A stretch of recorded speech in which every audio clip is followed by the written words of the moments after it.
नमस्कार, पहला प्रणाम दोस्तों। एक बार फिर से आपका स्वागत है आपके अपने चैनल देवभूमि करियर पॉइंट पर। आशा करता हूँ आप सभी लोग स्वस्थ होंगे, काफी अच्छी आपकी स्टडी चल रही होगी। तो आज देखेंगे कुमाऊनी गढ़वाली जौनसारी भोटिया शब्दावली का भाग 21। देखिए लगातार मैं आपको यूट्यूब चैनल पर वीडियोस दे रहा हूँ कुमाऊनी गढ़वाली शब्दावली। इसके अतिरिक्त special fact classes, current affairs का रिवीजन जो एमसीक्यूज आ रहे हैं, साथ ही हमारे उत्तराखंड रिवीजन महाकुंभ क्लासेस। तो जितनी भी क्लासेस आपको दी जा रही है आगामी UKPSC and UK triple SC परीक्षाओं के लिए, ये सभी कक्षाएं बहुत ही महत्वपूर्ण है। और ये जो सेशन है specially UK triple SC exam के लिए बहुत महत्वपूर्ण है, जिसमें हम कुमाऊनी गढ़वाली भोटिया जौनसारी, इसके अलावा जो अन्य बोलियां हैं उनसे संबंधित शब्दावली को देख रहे हैं। ठीक है, तो इसकी एक अलग से प्लेलिस्ट मैंने बनाई हुई है यूट्यूब चैनल पे, आप उसको फॉलो करें, जिसमें आपको लोकोक्तियां मुहावरों के साथ साथ शब्दावली भी अच्छे से समझाई गई है। तो चलिए आज का सेशन शुरू करेंगे। आज पार्ट 21 है इसका। तो देखेंगे पहला जो शब्द है, तो पहला है देखिए आपका गध्यार। तो गध्यार जो कहा जाता है, देखिए जो भी हमारे पहाड़ी अंचलों में जो बरसाती नाले होते हैं या सदानीरा नाले होते हैं, कुछ नालों में क्या होता है कि वर्ष भर पानी रहता है, कुछ नालों में केवल बरसात के टाइम पर पानी आता है। तो ऐसे जो भी नाले होते हैं इनको कहा जाता है आपका गध्यार। ठीक है, नाला जो होता है उसको गध्यार कहा जाता है।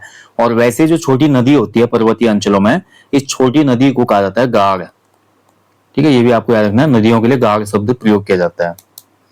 चलिए अगला शब्द है देखिए आपका भिनेर। भिनेर का मतलब होता है आपका, ठीक है, भिनेर का मतलब होता है आग। भिनेर, जंगलों में भिनेर हो गया बोलते हैं ना, आग लगना, तो आग भिनेर। अगला शब्द है देखिए काकुनी। काकुनी का मतलब होता है, देखिए काकुनी कहा जाता है कॉर्न को। कॉर्न यानी कि मक्का। मक्का जो होता है इसके लिए पर्वतीय अंचलों में जो शब्द प्रयोग होता है वो होता है काकुनी। ठीक है, देखिए कई बार एग्जाम में क्वेश्चन बनता है कि उत्तराखंड में कॉर्न विलेज के नाम से कौन सा गांव प्रसिद्ध है।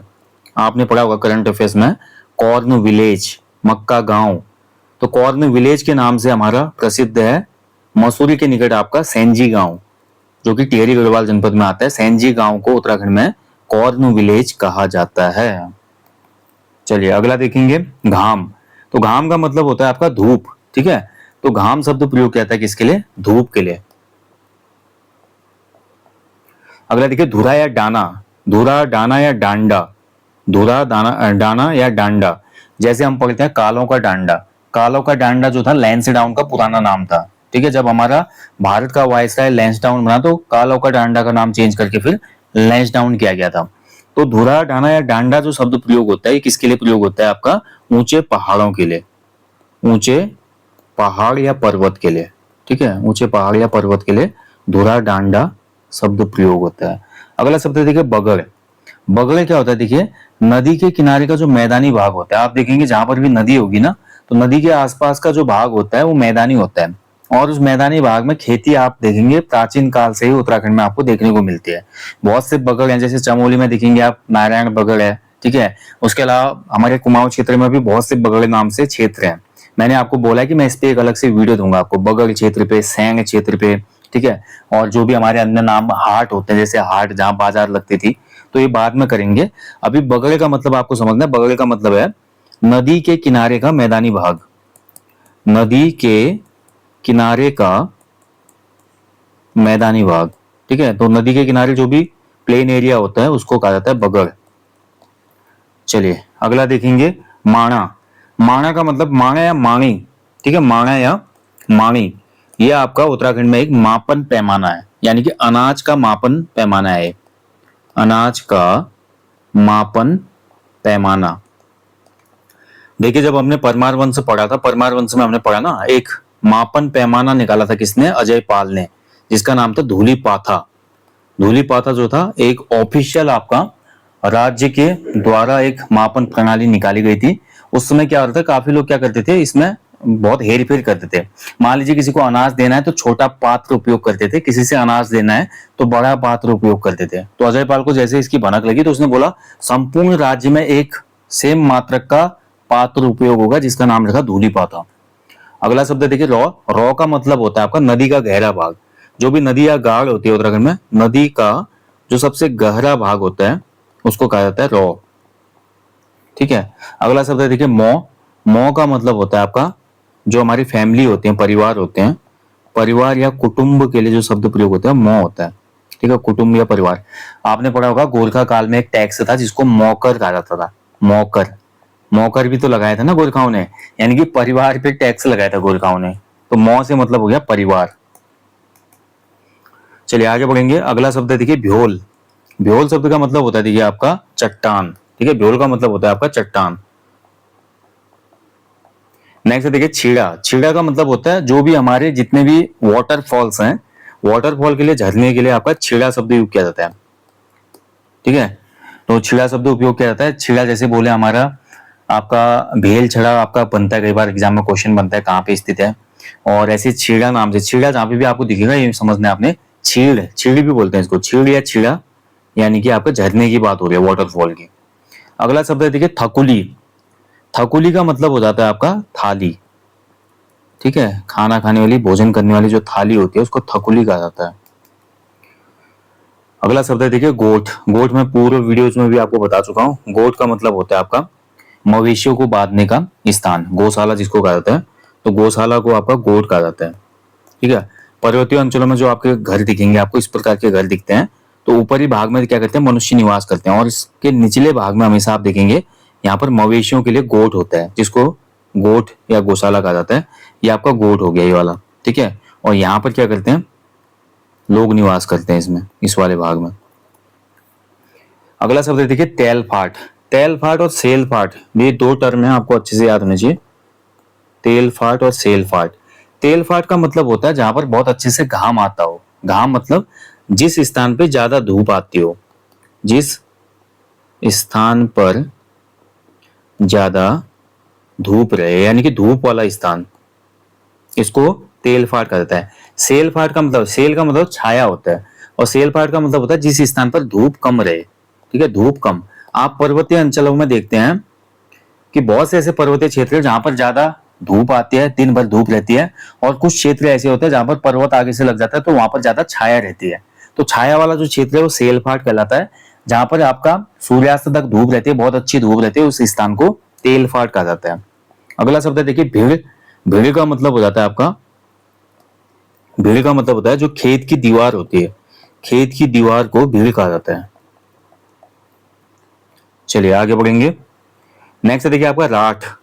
राठ का मतलब जो होता है आपका, राठ का मतलब होता है घराना। ठीक है, किस राठ से आप संबंधित हैं, राठ का मतलब होता है घराना। जैसे हम भारतीय इतिहास में पढ़ते हैं बड़े बड़े घराने हैं, जैसे ग्वालियर घराना है, ठीक है, राजस्थान का मेवाड़ का घराना है, जैसलमेर का घराना है। ऐसे हमारा उत्तराखंड में भी राठ, आप किस राठ से बिलोंग करते हैं ऐसा बोला जाता था। तो राठ का मतलब है घराना। अगला देखिए उत्के। उत्के का मतलब होता है उधर, उधर। ठीक है, कहाँ जा रहे हो, उत्के जा रहा हूँ बोलते हैं, यानी कि उधर जा रहा हूँ, मैं उस तरफ जा रहा हूँ। दफोर। दफोर का जो मतलब होता है वो होता है दोपहर। दोपहर को कहा जाता है दफोर। ठीक है, दोपहर के समय को दफोर कहा जाता है। नेक्स्ट देखिए दिसौड़ी। दिसौड़ी का मतलब हो जाता है आपका, दिसौड़ी मतलब एक ही दिन में लौट आना। मान लीजिए बाजार कोई गया और एक ही दिन में लौट आया, एक ही दिन में लौट आना, एक ही दिन में लौट आने की जो प्रक्रिया है इसको दिसौड़ी कहा जाता था। अगला टर्म है देखिए ठुल। ठुल का मतलब होता है बड़ा, जैसे बोलते हैं ठुल भाई, ठुल बाबू। ठीक है, ठुल बाबू, ठुल बाबू मतलब ताऊ, बड़े बाबू, बड़े पिताजी, ताऊ। ठुल भाई यानी कि बड़ा भाई। अगला शब्द देखिए पाण। पाण का मतलब होता है देखिए आपका ऊपर वाली मंजिल।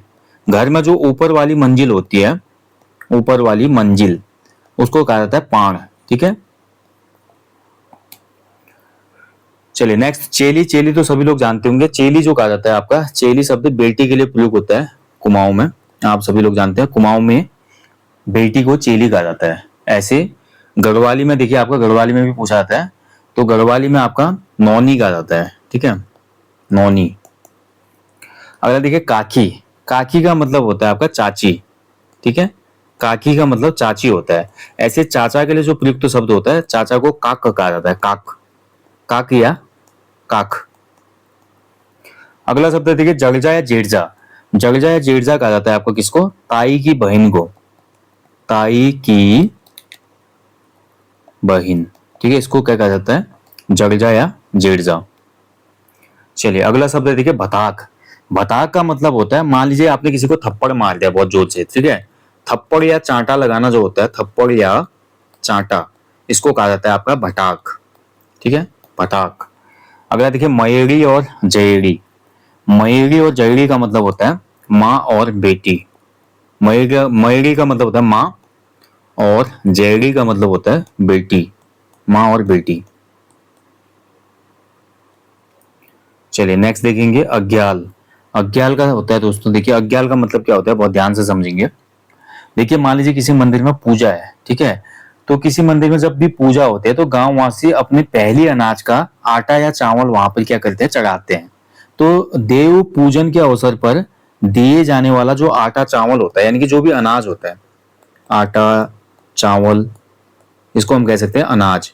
यानी कि देव पूजा के लिए जो भी अनाज दिया जाता है उसको क्या कहा जाता है, अज्ञाल। ऐसे अगला शब्द है देखिए भगवाड़ी। भगवाड़ी कहा जाता था आपका घराट पर पिसाई के बदले दिए गए आटा। घराट पर पिसाई के बदले दिया गया आटा। अब पहले पैसा तो इतना था नहीं। मान लीजिए मैं गेहूं पीसने के लिए गया किसी घराट पे, और मेरे पास है देखिए मान लीजिए 20 kg गेहूं, ठीक है, 20 kg गेहूं घराट वाले ने पीसा, तो उसका कुछ भाग हुआ आपका भगवाड़ी के रूप में ले लेगा, ठीक है। तो भाग कर आपने पढ़ा था, चंदोवंश में भी पढ़ा है हमने, घराटों पे या पंचक्की पे जो टैक्स लगता था उसको भाग कर कहा जाता था। तो ये भगवाड़ी भी सेम था, यानी कि उसमें पिसाई का पैसा नहीं लिया जाता था, उसके बदले अनाज का कुछ हिस्सा पंचक्की वाला ले लेता था। अगला शब्द देखिए पिरान्या। पिरान्या का मतलब होता है, देखिए पिराना, एक तो आपने सरसों का बीज जब पीसते हैं हम रायता बनाने की, उसमें खुशबू आती है।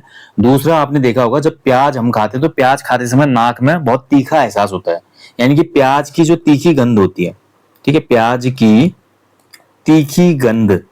तो इसके लिए हमारे कौन सा शब्द यूज किया जाता है, पिरान्या, ठीक है, गंध। अगला देखिए छंचर। छंचर कहा जाता है आपका शनिवार को, ठीक है। छंचर शब्द जो है शनिवार के लिए शब्द प्रयुक्त होता है, छंचर। छंचर वार कहते हैं। आज कौन सा वार है बोलेंगे तो छंचर वार, यानी कि शनिवार है। अगला देखिए कुठार या पठुआ। कुठार या पठुआ का मतलब होता है लकड़ी का बड़ा बक्सा जिसमें अनाज रखा जाता था। इसके लिए अमूमन भकार शब्द भी प्रयोग किया जाता है। कुठार, पठुआ या भकार एक ही चीज है, लकड़ी का बॉक्स, लकड़ी का बक्सा जिसमें अनाज रखते थे।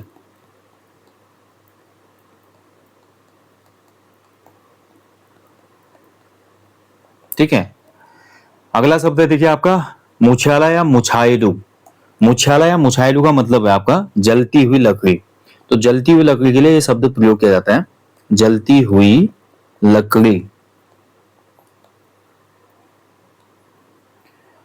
अगला देखिए पैंगणु। पैंगणु का मतलब होता है आपका, देखिए पैंगणु शब्द का मतलब है, तो मान लीजिए किसी घर में कोई शुभ अवसर है, मान लीजिए किसी बच्चे का जन्मोत्सव है, किसी की शादी है, कोई भी आपका अच्छा शुभ कार्य जब घर में होता है तो उस शुभ कार्य के अवसर पर घर में बांटे जाने वाला पकवान, ठीक है, बांटे जाने वाला पकवान, यानी कि शुभ अवसरों पर कोई भी पकवान बनाया, मान लीजिए आपका अरसा बनाया है, पुआ बनाया है, पकौड़ी बनी है, कोई भी चीज मान लो, तो शुभ अवसरों पर जो भी पकवान बनता है और जिसको बांटा जाता है उसको पैणु कहा जाता है। अगला देखिए पोखड़ी या पोखण, ठीक है, ध्यान रखेंगे। हाँ माफ कीजिएगा, पौणकी या पौणक। पौणकी या पौणक का मतलब होता है शादी ब्याह की जो भी दावत होती है, शादी ब्याह की पार्टी यानी कि दावत, शादी ब्याह की जो भी दावत होगी उसको कहा जाता है पौणकी या पौणक। अगला शब्द है देखिए सबींडा।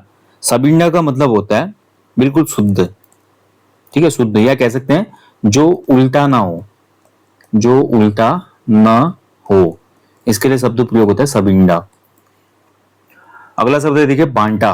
बांटा शब्द का मतलब होता है आपका, बांटा का मतलब होता है कि मेरा कितना बांटा है, मेरा बांटा बता कितना है, ठीक है, यानी कि मेरा हिस्सा, हिस्सा या भाग, जो भी हिस्सा या भाग होता था उसको बांटा कहा जाता है, भाग, ठीक है। अगला शब्द देखिए चामा। चामा जो है एक भोटिया शब्द है, और भोटिया में चामा का अर्थ होता है आपका बेटी या पुत्री, ठीक है, बेटी या आपका पुत्री, लड़की। इसके लिए आपका कौन सा शब्द प्रयोग होता है, चामा। चामा का मतलब भोटिया जनजाति का शब्द है और इसका मतलब होता है बेटी।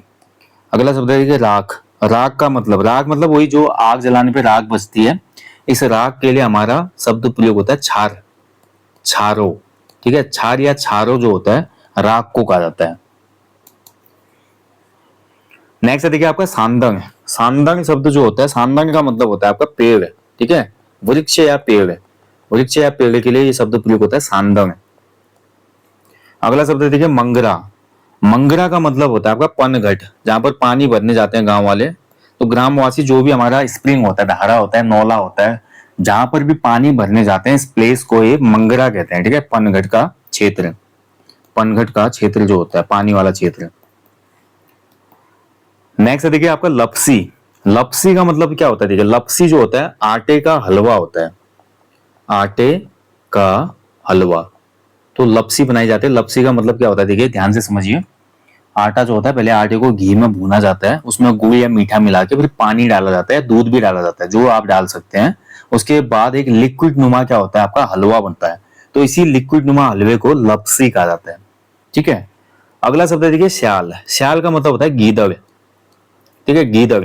आपने पढ़ा होगा कुमाऊं का चंद वंश का शासक था लक्ष्मी चंद।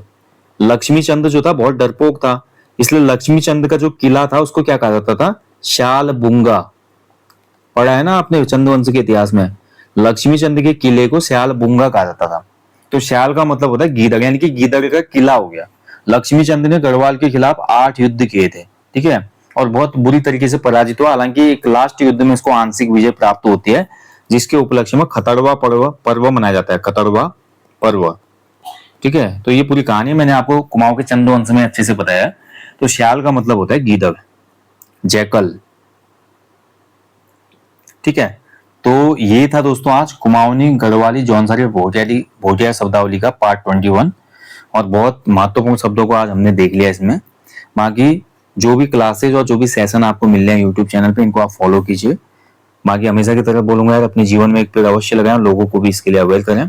एप्लीकेशन स्टोर पे आपके आगामी परीक्षाओं के लिए 50 evergreen full length practice set का कोर्स चल रहा है, जो कि बाइलिंगुअल है और यूके ट्रिपल एससी के लेटेस्ट पैटर्न पे है। इसको आप अवश्य एनरोल कीजिएगा। मैं आपको जल्दी मिलूंगा दोस्तों, अपना ध्यान रखिएगा। Thank you for watching. जय हिंद, जय देवभूमि।